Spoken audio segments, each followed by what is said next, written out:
Aloha mai kako, e koma mai to Curtain Call, a weekly program of reviews, previews, interviews, and features of and with the great art and artists on Maui and beyond.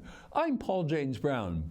If you missed Maui OnStage's education and youth program production of The Night at Dawn Kids by Jenny Laird with music and lyrics by Randy Kortz with additional lyrics by Will Osborne based on the book, The Magic Treehouse Collection, The Night at Dawn by Mary Pope Osborne, and co-directed by Tina Kailiponi and Jessica Nelson, who also did all the choreography and musical direction by Audrey Levitt, then too bad for you, it closed on Sunday. If you saw it, you know what I'm saying. In these dark times we find ourselves in, we need a beacon of hope. Well, this generation that's coming may be it. These talented, hardworking, dedicated young people ages 6 to 15 killed it. There were 37 of them, and every one of them did great. There was not a weak link in this incredible chain of actors, singers, and dancers. The leads, Jack, Marcus Hedge, and his sister in the show, Annie Dempsey Christensen, took the audience on a magical trip into medieval times they won't soon forget, where they met the acrobatic jester Elle McCland, the Black Knight Dorothy G., the Duke Ben Kopf, Red Tegan Schnobel, Harry the reluctant escapee Sasha Mizell, and so many unforgettable young people. Kudos to Ms. Kailiponi and Ms. Nelson for training these youthful thespians. They knew exactly who they were, what they wanted, and how to get it. Also, their projection and enunciation were overall stellar. The singing, directed by 17-year-old Audrey Levitt, was exceptional. 4-part harmony throughout. Every song, there were 13, featured wonderful choreography by co-director Ms. Nelson, including some great acrobatics, especially the spectacular handstand by the jester Elle McCland.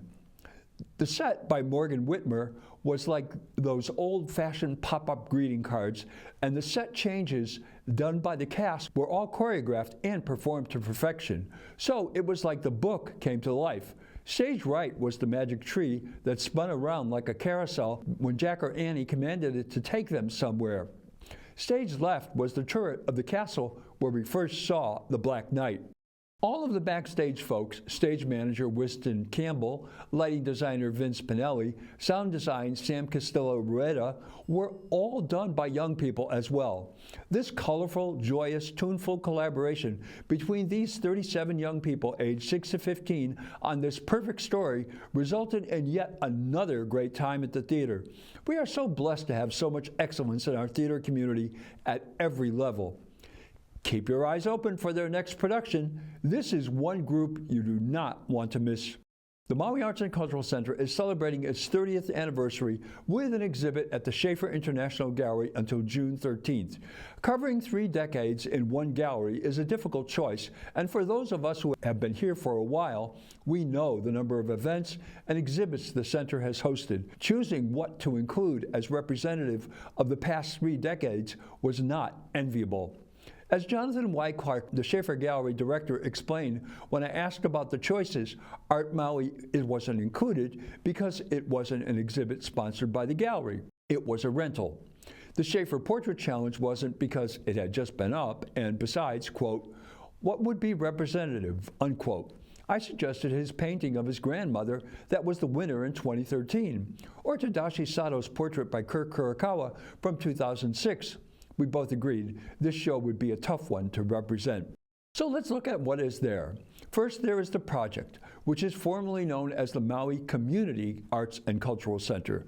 Masaru Pande Yokouchi, who was the visionary behind the center and the person who, as the first chair of the State Foundation on Culture and the Arts, was responsible for creating the Percent for Art program, where a percentage of public sector, state, and local construction budgets are allocated for the creation of works of art. Hawaii was the first in the nation, and then everyone followed. His vision has resulted in the creation of millions of dollars of great public art throughout our nation. This exhibit explores the Percent for Art projects that were created for the center as part of the permanent collection. The building's architecture was to be used as a springboard for the proposals by local artists and craftspeople to create a distinct sense of space. The nets of makali'i that greet guests to the center were created by fiber artist Pat Hickman and fabricated by Tasmanian Pilot Art Foundry by David Hamilton. There is a video showing the complexity of the process and the beauty of the result. Debra Fair's mural brings smiles to everyone. The Big Kahuna, Maestro of Life, Juggler of the Rainbow is at the entrance to the administration building and outside the Haynes meeting room. It is her largest and first public artwork. Here are some of the paintings she submitted as part of her proposal. Next, there was a call for handcrafted bench proposals. Lonnie Tamano, a Hawaii Island artist specializing in woodwork with an emphasis on Japanese joinery, received the award, and we have all seen his oak wood sculpture resembling the outline of a canoe hull on the left side of the mezzanine. This was commissioned in 2007. The late, great George Allen received the commission for the 45-foot wall in the ground floor lobby. Rather than creating a mural, Mr. Allen decided to do 100 one-by-one oil paintings of, quote, the community in performance. He also produced a marvelous commemorative book with commentary on all the paintings and images that fold out to emulate the work, Life is a Performance. Tony Walholm, whom I have said is one of the great abstract artists of our time, is a fifth-generation resident of Hawaii. His canvas, Kanawahine, Source of Nourishment, Source of Peace, greets the mezzanine and balcony audience members as they ascend the stairs, giving them the opportunity to contemplate the interconnectedness of our world and the way this place bridges cultures and time. Formerly located along the curved wall of the center, forming a backdrop for the Founders Court and the amphitheater backstage, Michael G.B. Tom's Unknown Shores, a hand-wrought copper sculpture inspired by the myth of Daedalus and Icarus, had to be relocated to Lay's courtyard to make way for the Yokauchi family pavilion. One of the most unique projects was the design and fabrication of the 3 grills along the center's walkways. Ben Kikuyama worked with principals and children in 1st through 3rd grade to develop drawings and paintings which might be used as designs. Here are Just Like Me by 8-year-old Desiree Miley Nakoa, The People Tower by Chanel Chin, age 7, and Friendship by 7-year-old Sean Anderson and Gabriel Wallace. Bill Little joined Mr. Kikuyama to fabricate these mild steel pieces. Now sit down and enjoy interviews with all the artists whose work you have just seen. The remainder of the exhibit are selected gallery exhibitions, including the first show, Kea Waiola, This Living Water, which was at the Kazuma International Gallery, as the Schaefer International Gallery was formerly known. The 2002 Tadashi Sato retrospective, I was honored they included a copy of my review from the Maui News here. Quote, the arts are education. They stretch you as a human being, lift the human spirit, and help us become better people, unquote, said Mr. Yokauchi.